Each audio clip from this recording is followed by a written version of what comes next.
Good morning, everyone. My name is Melissa Riveros. Today, I bring you a very interesting story about my experience in Suriname. Do you know what Suriname is? I think a lot of people don't know and they haven't heard about it.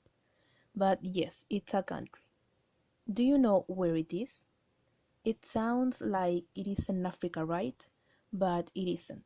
Believe it or not, Suriname is in South America. And as I said, today I'm going to tell you all about Suriname and how I met such a nice country. Currently, I'm a part of an Afro dance group called Tumba Carnaval, which brings together all people of African descent. This group was formed in the city of Arica in Chile as a result of the largest carnival held in that city, which is called Carnaval con la Fuerza del Sol. As a dance group, we traveled to many places to dance, and this time we went to Suriname, which until that moment, the only thing that I knew was that this country is known for its cultural diversity. So the first thing that I did was to look for information. And well, then I knew that Suriname is located on the northern coast of South America, bordering the Atlantic Ocean to the north, French Guiana to the east, Brazil to the south, and Guyana to the west. It is one of the smallest countries in South America with 575,991 inhabitants and with 163,820 square kilometers, something like from the region of Arica y Parinacota to the region of the Atacama in Chile. I've been looking for a lot of information, and I was surprised that Suriname was formerly known as Dutch Guiana or Netherlands, became independent from Holland in 1975. The first language of Suriname is Dutch, and it is spoken by almost half of the population. Its second major language is called Esranentongo, which is a combination of English, Dutch, Portuguese, and other African languages. Its flag has a star that represents the unity of all ethnic groups in the country. Today, 8 different cultures coexist peacefully. Suriname consists out of 10 unique districts, and its capital is Paramaribo, which is the smallest district. The largest district is Sipaliwini.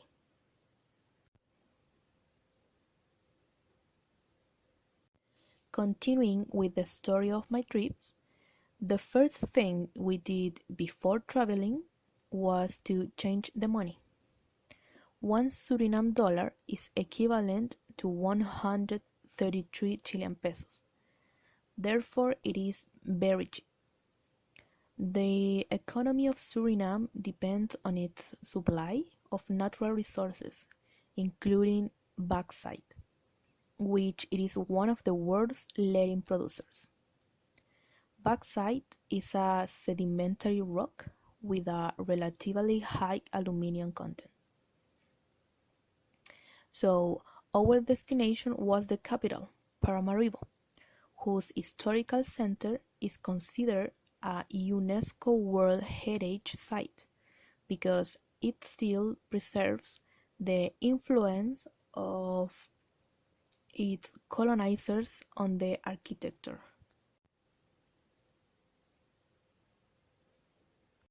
In that city, we finally danced in a festivity called Baile Picri, and every 1st of July they celebrate this festival whose meaning in Spanish is Gran Espejo, in honor of the foundation of the country. It is something like a parade where the Surinamese celebrate their emancipation while giving thanks for the diversity and the abolition of the slavery of their ancestors with dances, percussions, songs, and flags. It was a very beautiful festival with many colors. After dancing, we went to eat at one of the best known Paramaribo restaurants. The traditional food of this country has roots from all over the world. When we saw the menu, we ordered some of the most representative dishes, such as betapa, which consists of seafood, pepper, and vegetables; the gado-gado, which is a mixture of vegetables with peanuts; and pepper pot, which has meat and pepper. We were all amazed at how delicious the food was.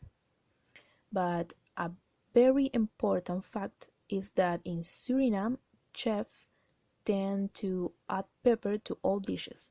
So when you order, I recommend you that you specify to the waiter whether you want the dish to be spicy or not. The second day, we wanted to visit some places that some people told us so much about. So we started by visiting the Cathedral of San Pedro y San Pablo,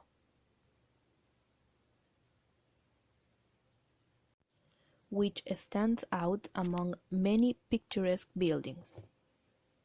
This cathedral was built entirely of wood, since at the time of its construction in the late 19th century there were no brick factories in the country. We also went to a mosque that was just a few steps away from a church. I think that because Suriname has a great religious diversity. This is one of the countries with the largest number of Muslim inhabitants within the American continent, and I read that 22% of its population practice Hinduism, and a small percentage practice other indigenous religions. The third day, in the morning, we decided to see some of nature, obviously.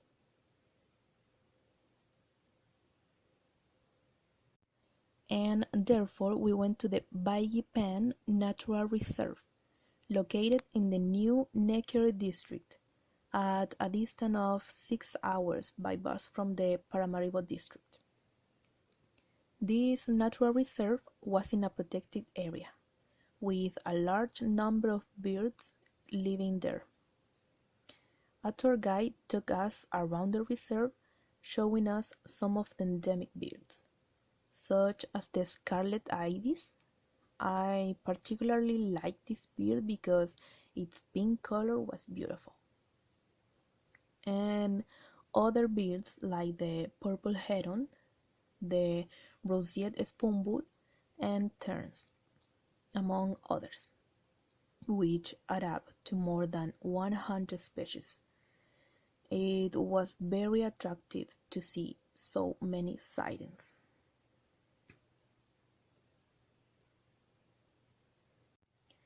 In the mangrove, we took boat rides, we did recreational activities, and we also fished in the designated areas, since this site also shelters and protects different species of fish. The tour guide also told us that because Suriname's climate is tropical, we can find both native species such as the leatherback turtle, sloth, different types of snakes, iguanas, and the exotic blue poisonous frog, as well as locally endemic species such as captive monkeys and ocelots. It was an unforgettable experience. Well, it was a long day touring the entire natural reserve. The trip had already come to the end, and we had to return to Chile. I would have liked to have visited the jungle because many people suggested us to explore the virgin forest and spend at least one night in one of the villages in the interior of the country, since it is an experience not to be missed. One of the phrases that I heard and that I highlight was, during the day you can breathe one of the purest air on the planet. You can go for river rides in a kayak, swim in waterfalls, and go into the forest trails.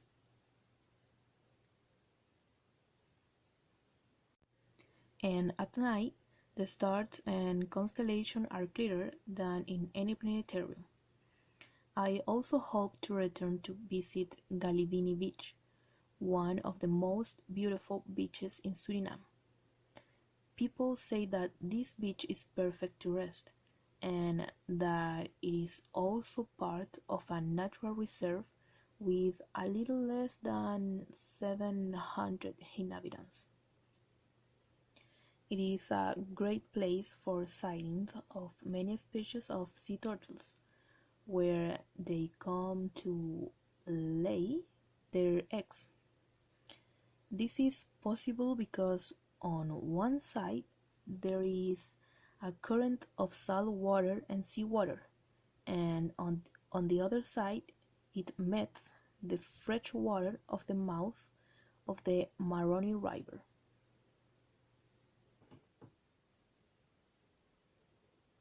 And last but not least, I would like to tell you about the musical genre created in Suriname, called Ciclo. The cultural diversity of this country is completely reflected through music. So the meaning of Afro-Latin percussions is mixed with jazz, samba, calypso, and rock and roll. It originated in the 1940s and after independence, when some Surinamese decided to become part of the Netherlands. This rhythm began to spread in Europe, and quesiko means to break your body, as it is quite danceable. I mentioned this fact now because for me it is possible to know the countries through many things, and one of the most important is through music. I hope to go back again one day. Thank you very much for your attention.